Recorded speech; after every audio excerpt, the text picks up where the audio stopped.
Hello, what is up, everybody? Fans of the Raw Prospect Podcasts. My name is Michael Ween, and tonight, March 3rd, 2023, we are back for episode 2 of the Longhorn Deep Dive, where I give you my perspectives, my opinions, my thoughts on everything going on in Texas athletics. One announcement, though, before we get started. I am going to be adding in some talk about Austin's local soccer team, the only professional sports team that Austin has, in Austin FC in future episodes. Not tonight in particular, but moving forward, we will be talking some soccer and some Austin FC. They were a team that finished second in the Western Conference last year. They made it to the Western Conference Finals in MLS. Fell a little bit short, but for a second-year soccer team, I mean, after the inaugural season where they really struggled, that is quite the accomplishment. They lost last weekend, their opening match, to an expansion team in St. Louis FC, St. Louis City FC, I believe, which is sort of ironic. But they are a team that we expect to be competitive, to be in the playoffs, and to do some good things this year, building off what they did last year. And so that's that. We will be talking some Austin FC moving forward. For today, Texas basketball. Is it a gut check game tomorrow against Kansas? Kansas is a team that already locked up the regular season Big 12 title outright for, I believe, the 17th time in 20 seasons under Bill Self. But regardless, we're going to preview that matchup at the Moody Center tomorrow at 3 p.m. on ESPN against Kansas. Will I be there? Possibly.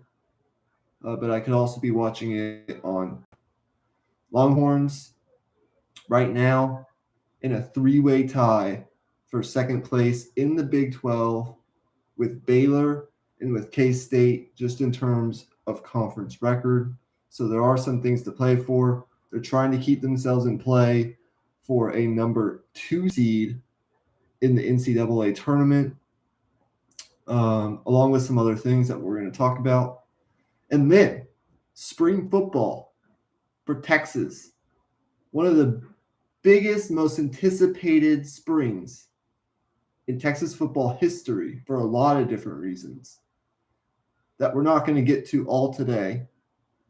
But I do have some topics that I want to talk about just initially, right off the bat, now that spring practice starts on Monday. But with all that being said, let's get into it. I think my internet might be lagging just a little, so bear with me. Texas hosting Kansas. Now, if you listen to our last episode with Emmy, episode 152, where we talked about our college basketball tiers, I have Kansas in my national championship ready to win the national championship, Final Four, definitely contender tier.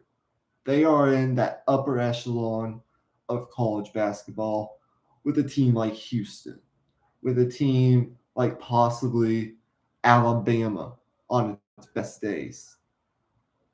Okay, another team like possibly UCLA, which is a team that I named in that episode.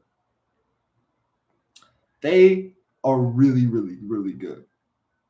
They come into this matchup 25-5, but 15 of their 25 wins are quad one wins, and they have by far the most quad one victories in the entire country.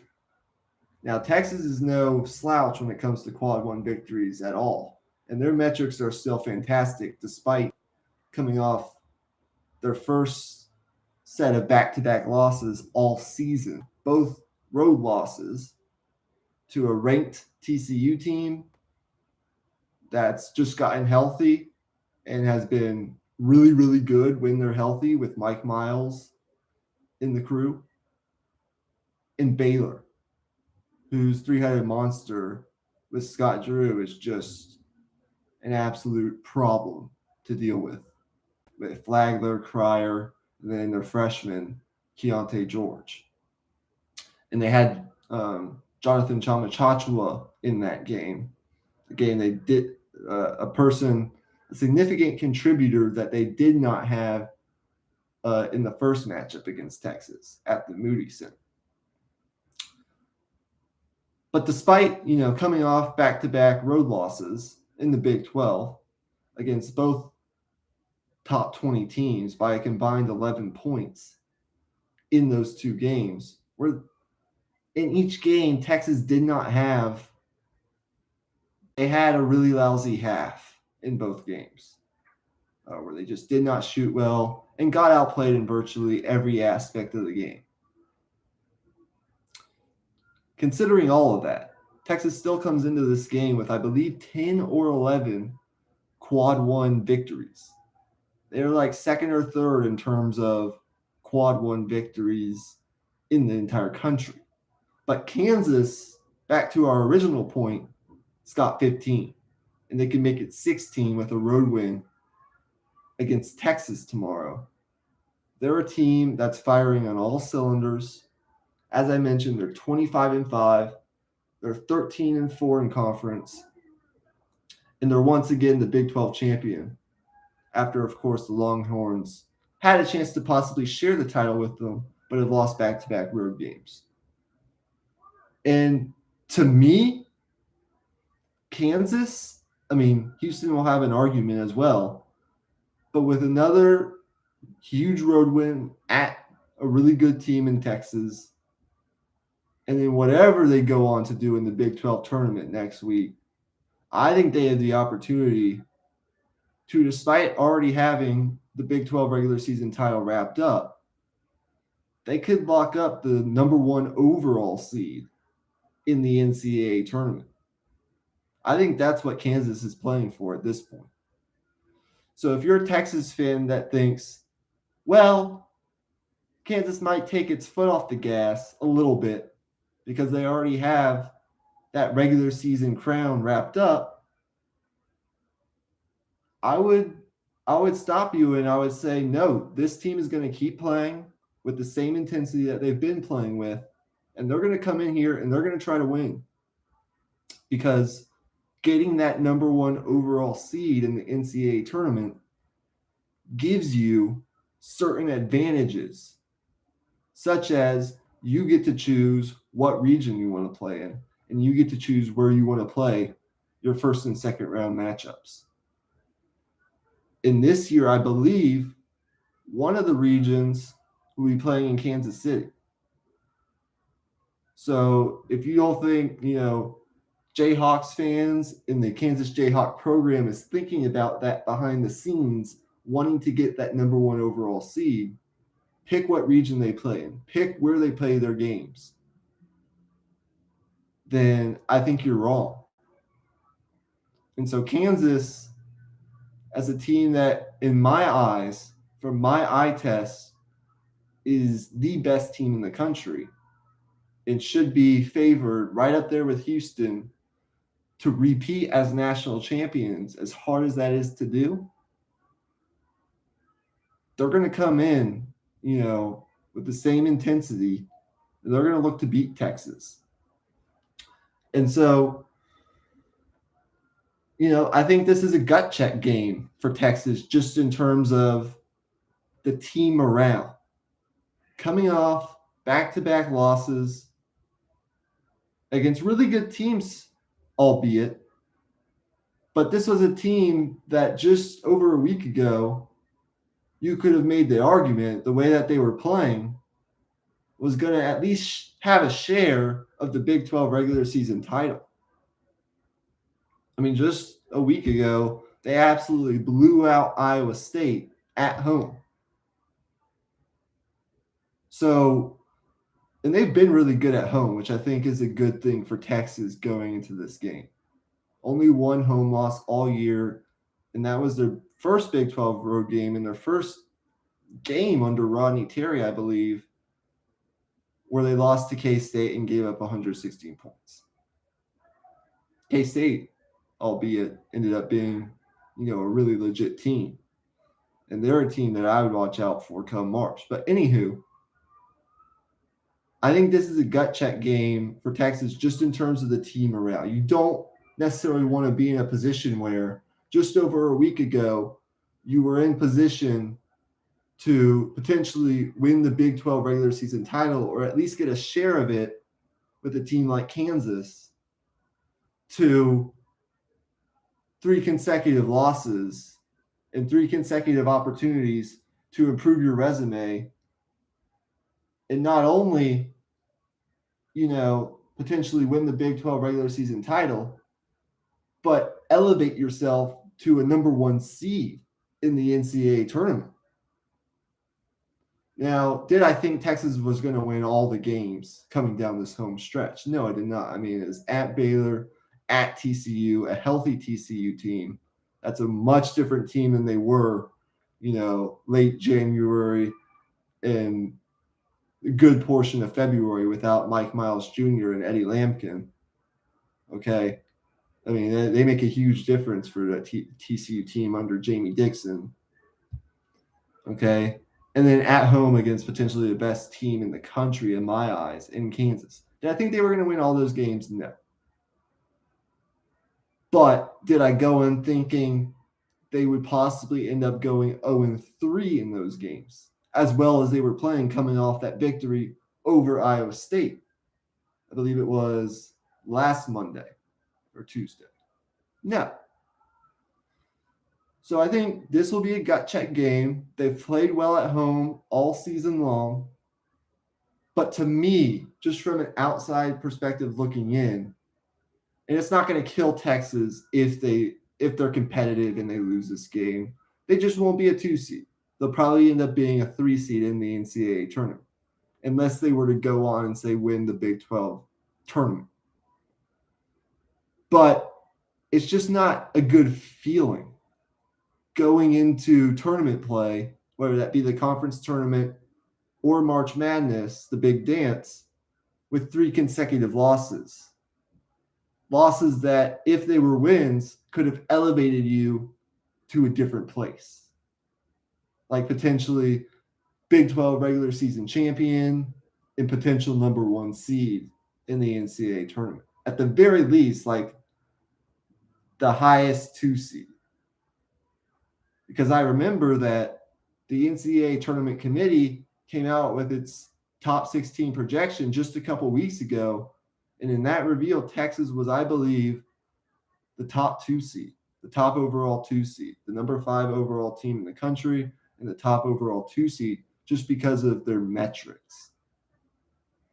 So, yeah, I think it's a little bit of a gut check in terms of team morale going into tomorrow for the reasons that I just explained. Now, in terms of the game itself, as I mentioned, Texas has played really well at home this year. They're still a team that is really good offensively most of the time. They have, some rough stretches in game. They might have a rough half shooting wise here and there. But they're a team that flows offensively much better than I think any Texas team of the past 5-10 years, easily. And in my opinion, they have the experience, the guard play,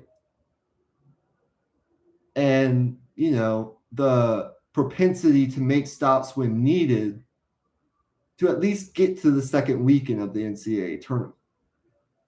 I have my reservations about them going as far as the Elite Eight or the Final Four. And the biggest one of which is their physicality on the interior and being able to get on the boards, a place where they've really struggled. But I do believe all those factors with just the raw talent on this roster in the way that we've seen them play in most big games this year, competing in the toughest conference by far in college basketball, gives me confidence despite the 2 losses that this team can at least get to the Sweet 16. And I'll add that that's what I think they have to do in order for this season to be considered a success. I think you have to get to the second weekend of the NCAA tournament because, and we're not going to talk about this right now, and I know it's easier to rebuild a roster year to year now with the transfer portal, and the fact it helps that Texas has 2 signed 5-stars for next season, along with the 2 freshmen they had this year with Arterio Morris and Dylan Mitchell coming back, and Brock Cunningham and maybe a Tyrese Hunter. But Dylan DeSue's probably gone. Marcus Carr is gone. Timmy Allen's gone. Christian Bishop's gone. I mean, you're losing a good chunk of your, not only your veteran experience, but your scoring production, your raw production from this team next year. And so I know it'll be easier because of the transfer portal and because of some different factors, the guys you've already recruited to remake and rebuild this roster. But I think that elevates the stakes for Texas to get to the Sweet 16. And so, I think in terms of this game, you're playing for a 2 seed. You've played really well at home. And you have you check most of the boxes to at least get to the second weekend of the NCAA tournament. In terms of facing Kansas, what are going to be the keys? The number one key and the number one thing that I want to see from Texas is their ability to be physical with Kansas on the interior, and in particular, get on the defensive glass. You absolutely have to get on the defensive glass for a variety of reasons. And this is a place that Texas struggled against TCU. They struggled against Baylor. They've even struggled in this area in some of their wins to be effective at getting on the defensive glass, securing rebounds after they either force missed shots or the other team misses open shots. You can't allow this Kansas team to offensive rebound and get second chances as well. But in particular, on the defensive end of the floor, when you make a stop, you got to find your man. I'm talking about Dylan DeSue. I'm talking about Christian Bishop. I'm even talking about the guards. You got to do your job, box out, and crash the glass. Because if you allow Kansas to offensive rebound, that's second chance points. And you just can't allow them to do that. A team as talented as they are with all the scoring options that they have. If you allow them to offensive rebound and create second chance opportunities, that's extra possessions, and it's probably going to end up being a Grady Dick 3, a Jalen Wilson incredible play, a DeJuan Harris assist to KJ Adams on the interior. You got to be physical with KJ Adams Jr. You have to box out Kevin McCullough Jr. And you have to be physical in defensive rebound. Okay? Defensive rebounding will be key. Don't allow Kansas to get those second chance opportunities because they're a really good team and they will capitalize. Okay? Second thing, defense in transition. Whatever you have to do to set your defense, whatever the strategy might be, Texas has to do a good job and stay focused, communicate, win in transition, get back on defense, and find a way to disrupt this Kansas fast break game. And the best way you can do that, and these two things kind of go hand in hand, Marcus Carr and Tyrese Hunter and whoever else is handling the ball in this game, they cannot be careless with the basketball. Just the bottom line. If you turn the ball over double-digit times, like around where you've probably been like 12 or more times, you will likely lose this game. DeJuan Harris Jr., Kansas's point guard, is, in my opinion, one of the more underrated, underappreciated players in college basketball, period. But he's also really, really good at getting his hands in the passing lanes, getting his hands on the ball, finding the basketball, and igniting the Kansas defense along with the Kansas fast break. And when Kansas gets out in transition, they have their shooters with Jalen Wilson and Grady Dick, and they can also throw the lob to KJ Adams or drop it off to Kevin McCullough Jr. and so forth. In transition, they are hard to stop, and you will likely not come away with that, playing that game victorious. So I'd argue that defensive rebounding and defense in transition, not allowing Kansas to absolutely dominate in fast break points. And these are two areas that TCU absolutely dominated Texas on Wednesday night. Not allowing them to dictate the pace of the game by making sure those two things don't happen will be absolutely key if Texas wants to win this game. Okay? But I think if Texas does those things, as long as they don't just have like an absolute terrible night shooting, which I don't anticipate, it hasn't happened yet at the Moody Center, I think Texas will elevate its game. They'll be focused offensively. And you're going to see Marcus Carr make some big shots. You're going to need a double-digit performance, I believe, from a guy like Tyrese Hunter, who has been playing better lately. And Texas will continue to need that consistent 10 to 15 points for him at the very minimum. And then one thing to think about is Jabari Rice, as good as he's been, and I'd argue I don't want to be a Texas homer here, and I don't want to make like any definitive statements, but he's definitely been a top 5 best 6-man in college basketball this year.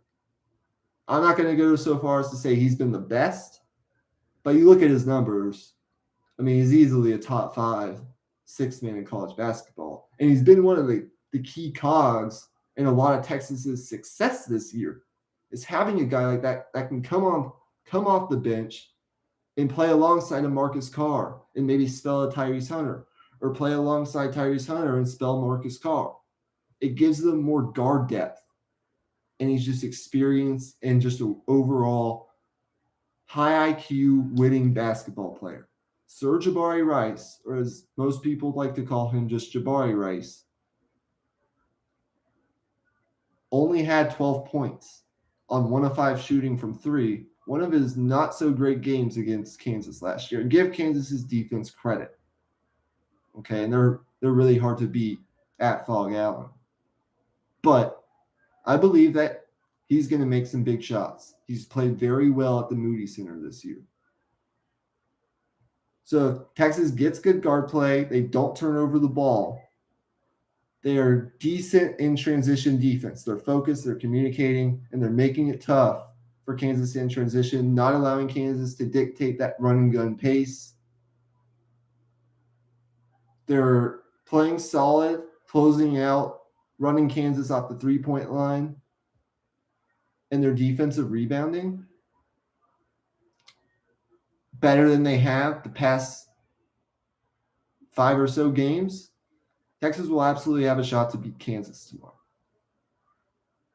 But those things have to happen, and those are things that I want to see. Even in a losing effort, those are things that I have to see improve going into the Big 12 tournament and going forward into the NCAA tournament. So I think it'll be a great game. I'm really excited. Those are my keys to victory for Texas. Kansas is absolutely one of the better teams in the country. I think they should be favored to repeat, along with, the usual favorites that we've seen over the past couple of weeks. Houston, really fucking good. Purdue's still a team that I think could probably get to the Final Four, although I do have some questions about their youth at the guard position and some of their inconsistencies at the guard position. I think Alabama, they do have some baggage right now, but when they're healthy, they have the athleticism and the size and the skill to match up with anyone. Brandon Miller is arguably a top 5 player in the country. He's going to go top 5 in the draft as long as this legal situation sorts itself out and nothing comes of it. UCLA is a team that really nobody's talking about, but they have Mick Cronin. They have Jaime Jaquez Jr. and Tiger Campbell and a bunch of other pieces. Adam Bona on the interior, a good post player. I mean, they're a team that could make some noise in March. There are so many other teams that are capable. So I think, with Texas, you want to it is a gut check game. And I'm interested to see what happens. About 26 minutes in to our second episode of the Longhorn Deep Dive. Let's transition. Let me take a sip of water.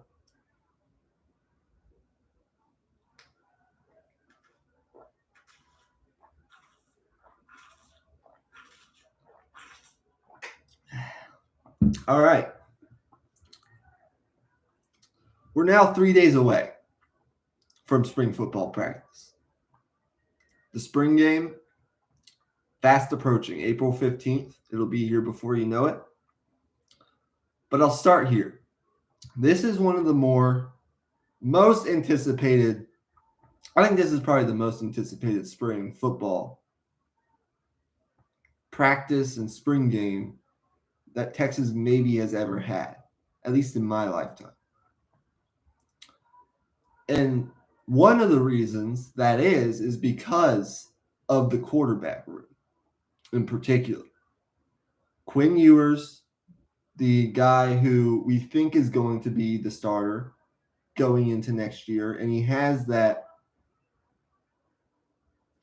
title as starter until further notice. Like, it is his job to lose. He's the guy right now. 5-star, just like Arch Manning, coming out of high school, highly recruited, consensus number 1 recruit, reclassifies, goes to Ohio State, basically sits on the bench, understandably so, and transfers. He had originally committed to Texas, goes to Ohio State for a year, then comes back to Texas, where he always wanted to be, to play for Sark last year. Had his ups and downs. We saw what it could potentially look like at times. He definitely is a badass talent, but he's not the badass quarterback yet that we all thought he was going to be or can be. We absolutely think he can be.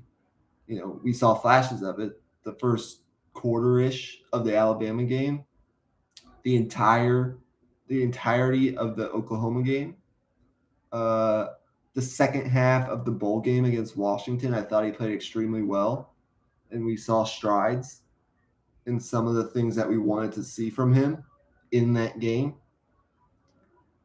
But we have Quinn Ewers, the 5-star, who's looking to take that next step. Going into the second season, he got the freshman yips out of the way. He did some learning as a freshman. He's cut his hair. He's cut his mullet. He's beginning to learn, okay, this isn't the same as high school. I got some criticism for probably the first time, in my football career as a quarterback. I got to step up my game, and I got to take command of this quarterback room. And that's probably the biggest storyline, I think, of Texas spring football practice is the continual development and improvement of Quinn Ewers. We want to see him become the quarterback that looks the part of a NFL draft pick next year, potentially a first-round draft pick next year, if his development and improvement that we want to see comes to fruition.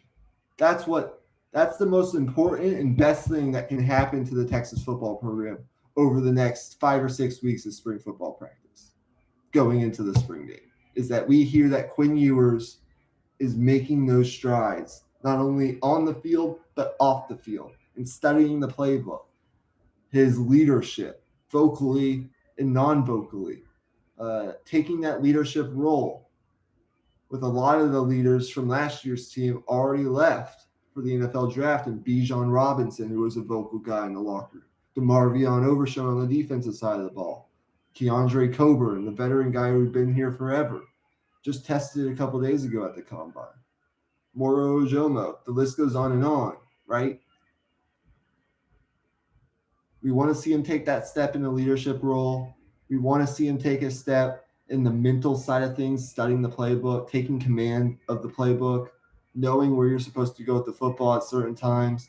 And then we want to see him fix some things in terms of his decision making and footwork on the football field. And if he refines those different aspects of his game, we anticipate that he'll be the quarterback this year, barring no injuries, knock on wood, and he'll be the guy that we all thought he could be going in, coming in to Texas. He'll take command of the quarterback room and potentially lead Texas to a Big 12 championship at the very least next year, which is, I think, the expectation the year before the year going to the SEC, right? So that's the Quinn Ewers story. But that's not what I'm here to talk about today. We're talking about one of the reasons that this is the most anticipated spring football campaign for Texas in maybe its history. And it's because of Arch Manning.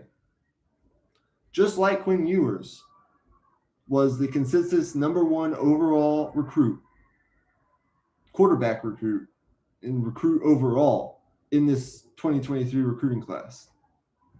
Commits to Texas in June, has kept his commitment, has showed his maturity, his humility, who he is as a person, his pedigree throughout winter workouts and arriving early on campus this spring semester as an early enrollee, along with a lot of the other talented guys like Anthony Hill and Jonte Cook that have also, high-profile recruits that have arrived on campus early for the spring football and winter conditioning side of things. Possibly just because of what comes with the territory of the name Manning with his uncles, Peyton Manning and Eli Manning. Peyton Manning, a first ballot Hall of Famer. Eli Manning potentially, soon could be in that same breath. And with his, with his dad, Cooper Manning, and with his grandfather, Archie Manning. Just what comes with the territory of being named Manning, he was probably, arguably, the most high-profile recruitment in the history of recruiting. I mean, he's just that big.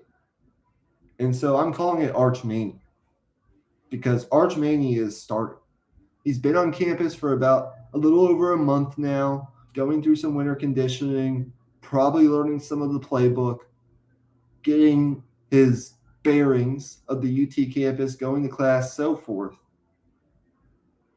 But on Monday, once spring football practice starts, I guarantee you, everybody in the Texas football universe, whether you're a diehard fan like myself, you're an analyst or a reporter that's at the practices and that's covering the team, or you're just a general fan of the Texas football program, everybody's going to want to know, how does Arch Manning look? What is Arch Manning doing? Can he overtake possibly Quinn Ewers? Even though some people think that he's going to redshirt, or he's not in a position yet to even overtake Maalik Murphy for that second quarterback spot. And we'll talk about Maalik Murphy here in a little bit. But Arch Manning, the most high-profile recruit that we can remember in our time, just because of the territory of what comes with the name Manning, his bloodline, his pedigree, his, maturity for a guy that's so big in stature like himself. And the pressures of being in the UT football program and being that prodigal son that Sark chose and Sark recruited and got to come to Texas to lead Texas into the SEC, where his uncles played college football, where his family bloodline resides in terms of college football, with Eli playing at Ole Miss and Peyton playing at Tennessee, and so forth. There are going to be questions. Even Quinn Ewers himself is going to be asked. And this is a storyline that I think is interesting to talk about as well. How does Quinn Ewers deal with this? Because it is real. Arch Mania is here. Everyone is going to want to know and is going to be obsessed with what Arch Manning is doing every single second of spring football practice. How does he look? What did he do on this play? How is this touchdown pass? I want to see videos of this. Quinn Ewers is going to be asked, what is your relationship with Arch? Is he in a position to potentially compete for a starting job? How do you view this competition and so forth with Maalik Murphy? It's going to be absolutely crazy. And so the things that I'm sort of looking for going into spring practice, number one, how big in terms of implications is this really? Because I don't think people really understand the magnitude of what Arch Manning's presence brings to the Texas program and where sort of they're at in their continual development as a program, trying to get where they want to be, which is a Big 12 champion next year, or at least getting to the Big 12 championship game before they leave for the SEC in summer of 2024. What is Arch Manning? Where is he in his development in spring practice? What does he look like and so forth? Things of that nature. And how do the other quarterbacks, particularly Quinn Ewers himself, deal with that? Because I guarantee you, every time the media gets the availability of Quinn Ewers to speak to him and ask him questions at press conferences throughout spring practice and after scrimmages and so forth, same thing with Sark. They're going to be asking about Arch Manning. Whether those guys like it or not, that's just the way it's going to be because of the magnitude and what just the territory of what comes with having that pedigree in his name. It's just the facts. So what is it? What does all this mean? I'm curious to know. That's really the Arch Mania story side of things. And we'll talk about more of the implications in terms of the actual quarterback competition on the field and where things slot in going into spring and throughout spring. We'll talk about that a lot more on future episodes of the Longhorn Deep Dive. But I just wanted to sort of make the point that I think not enough people are going to realize until it actually happens and starts on Monday how big this Arch Mania saga is going to be, just because of the territory that the Texas program is entering into with the amount of talent that they have in this quarterback room and the name Manning, the amount of weight that holds. I think people are underestimating it a little bit. It's going to be absolutely insane. And I am heavily excited to follow Texas football this spring. The reporting and everything that comes with it, along with going to the spring game eventually on April 15th, which is going to be awesome. Getting to see all three quarterbacks play and a lot of, the other young talent on this Texas football roster, along with some of the transfers and so many other storylines that we'll talk about. I think the Arch Mania is going to be the number one thing throughout spring, and for good reason. So that's that. We'll talk a lot more about Arch Manning going forward, of course, here on the Texas Longhorn Deep Dive, part of the Raw Prospect Podcast YouTube channel. Thank you for tuning in and thank you for watching. Make sure you like and subscribe. One more topic, and we'll stay within the realm of the Texas quarterback room. Let me take a sip of water before we wrap this thing up. I have one more topic I want to get to.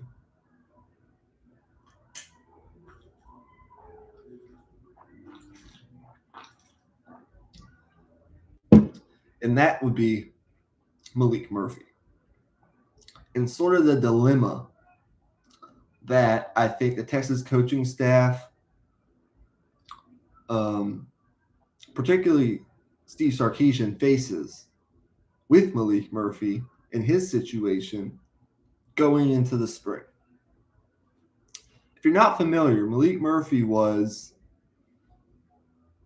a high 4-star quarterback coming out of that same, 2021 class, the class with Quinn Ewers, coming out of that class. He was a 4-star recruit. He's the tallest of the quarterbacks in the Texas quarterback room. He's probably got the strongest arm. He's got that elite build. He just looks like an NFL prospect.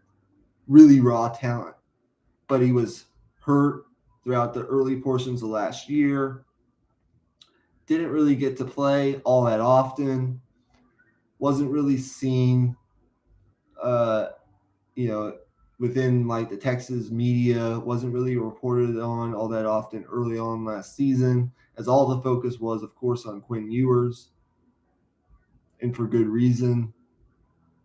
Was sort of forgotten about by a lot of Texas fans and also just people outside the Texas program that are so focused on either Arch Manning coming in or obviously Quinn Ewers. But you can make the case that if you look at some of Maalik Murphy's tape from high school, that he is arguably has the most raw talent of all of these Texas quarterbacks, Quinn Ewers and Arch Manning included. He's just that. Maalik Murphy is like, he would go and start probably for a lot of other teams, not only in the Big 12, but around the country. He's just that good. But he was hurt some early last year. Didn't really get a good look last year due to some of his injuries and his recovery. I believe it was an ankle injury. After being highly recruited, brought in as like a higher 4-star rated quarterback with a really strong arm, a good solid stature and build, and some really good skills from a quarterback standpoint. And we can dive into his profile more later in the spring. But it's weird because he's really right now going into spring, at least from an outsider's perspective looking in, sandwiched in between two guys who were the consensus number 1 recruits and two of the more highly rated and highly recruited quarterbacks of the past 15, 20 years, and certainly maybe of all time, coming out of high school, in Quinn Ewers and Arch Manning. And he's going into, like, I think it'll be year 2 where he's going to be in a competition, not only to maybe challenge Quinn Ewers for the starting position, which is, I'm going to be honest, if Quinn Ewers doesn't start to take those next steps in those strides in his development, both on and off the field, which I believe he's going to, but if he doesn't, and we're going into fall, seeing the same things that we saw, coming out of last season with Quinn Ewers, we're not seeing that improvement that we want to see. I do believe that Maalik Murphy could and should be given a fair shot for the starting quarterback position at the University of Texas. So he comes into the spring possibly having that opportunity to push Quinn Ewers for the starting quarterback spot. But more importantly, I think right now is if you're Maalik Murphy, and I think the plan all along was for Arch to come in, get a little stronger, get his bearings under him, feel out the Texas program, learn the playbook, get those mental reps, get some reps in spring practice, and redshirt next year, which doesn't mean you can't play. He could still see some playing time and some garbage time type performances or type games situations for Texas next year. I believe you can play up to like 4 games and still have that opportunity to use that redshirt season. But can Maalik Murphy fend off Arch Manning for the number 2 quarterback in the backup role behind Quinn Ewers? I think that's a real question. One of the biggest things, one of the more exciting competitions that I'm watching for going into spring. And the reason I think this is important is because if we play out the scenario where Quinn Ewers makes the necessary strides in development in his on-field production and his off-field, the mental aspect of things, studying the playbook, everything, his leadership, and he goes on to be drafted next year into the NFL. If Maalik Murphy feels slighted in any way, that he's not actually in the competition to not only be, get playing time this season and potentially challenge Quinn Ewers for that starting job, but if Arch Manning were to overtake him and Maalik Murphy feels like he no longer has that shot to play at Texas or get any sort of playing time at Texas, as he would then be the 3rd string quarterback on this football team, I think going into May after spring football, you run the risk of potentially losing Maalik Murphy to the transfer portal, which would then mean that going into the SEC next year, the only quarterback you would have would be Arch Manning. If Quinn Ewers gets drafted and Maalik Murphy were to transfer because of those reasons, the only quarterback you would then have, I mean, you have a good 4-star quarterback coming in this year in Trey Owens, but we don't expect him to necessarily be ready to take the reins.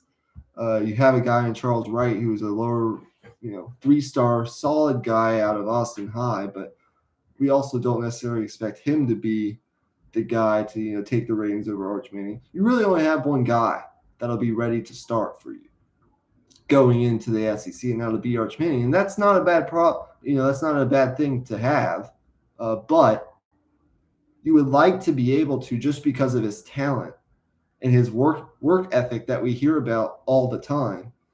He's spoken so highly of by Steve Sarkisian and some of the Texas assistant coaches. He's a coach favorite. You would hate to lose that guy. And everybody on this Texas football team, according to the reports, gravitates towards Maalik Murphy and his leadership ability. Something that I think Quinn Ewers can that's a part of Maalik Murphy that Quinn Ewers can absolutely learn from, is his ability to lead and how the Texas football players, especially on the offensive side of the ball, absolutely just gravitate towards Maalik Murphy's personality and his work ethic on a day-in, day-out basis.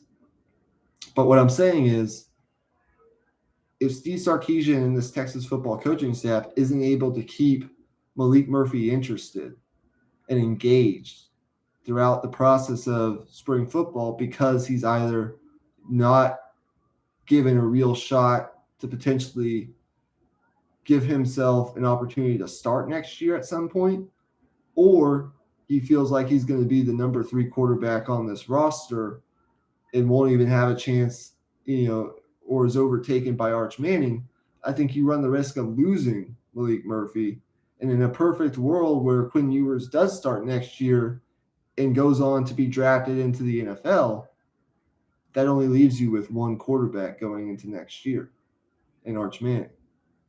And given that you have arguably the most talented quarterback room you've ever had at Texas, with two number one overall consensus rated recruits, one of which was the most high profile recruitment that we've potentially ever seen, and the other who coming in was expected to be the next guy at Texas to lead them to the Big 12 championship before they moved to elevate this program before leaving, to the SEC, but struggled most of his freshman season and had an injury. If he gets drafted, you're only down to one quarterback.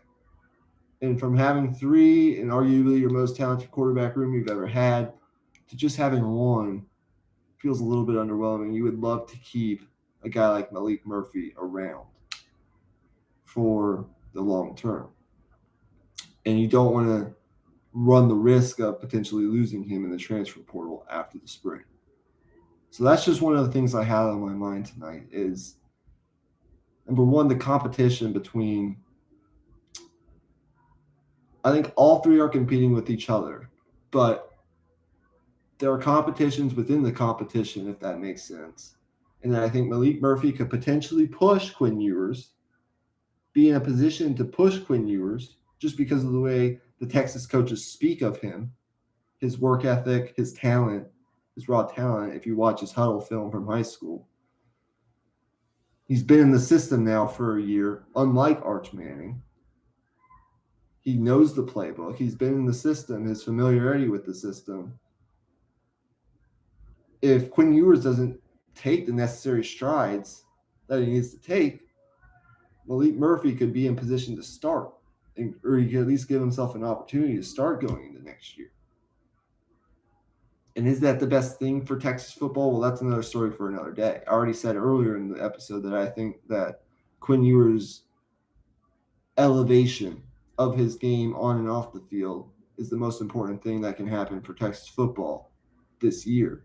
Becoming the part of the part of an NFL quarterback, which he didn't most of the last year on a consistent basis. But not only could Maalik Murphy potentially push Quinn Ewers, but there is a competition going for that number 2 spot with Arch Manning, whether you believe it or not. Because I know how Texas football fans operate. The moment that Quinn Ewers starts to struggle, they're going to be calling for Arch Manning and not Maalik Murphy. And it's not a slight at Maalik Murphy. It's just because Arch Manning, as I mentioned earlier, is Arch Manning. So, and I think a lot of Texas football fans gloss over the talent of Maalik Murphy, which is just plain out stupid if you ask me. But that's another story for another day. So I think that's a good start. Some of these quarterback storylines that we talked about today, particularly with Arch Manning Mania beginning, Arch Mania as I'm going to call it on this podcast. And then with the weird dilemma that Sark has and this Texas football coaching staff has to deal with this spring in keeping Maalik Murphy interested to ensure that he's not going to transfer entering May when the transfer portal opens back up, I believe. So those will be interesting things to watch. Right now, I am planning on doing another episode on Sunday to go more in depth into a spring football preview of sorts, and then to also recap the Kansas basketball game tomorrow against Texas that I previewed at the beginning of this show, and maybe look ahead to the Big 12 tournament, which begins next week in Kansas City. So thank you guys for listening. Thank you for tuning in on this longer episode of Longhorn Deep Dive, as they will be moving forward. There's so much to talk about. Super excited for spring football.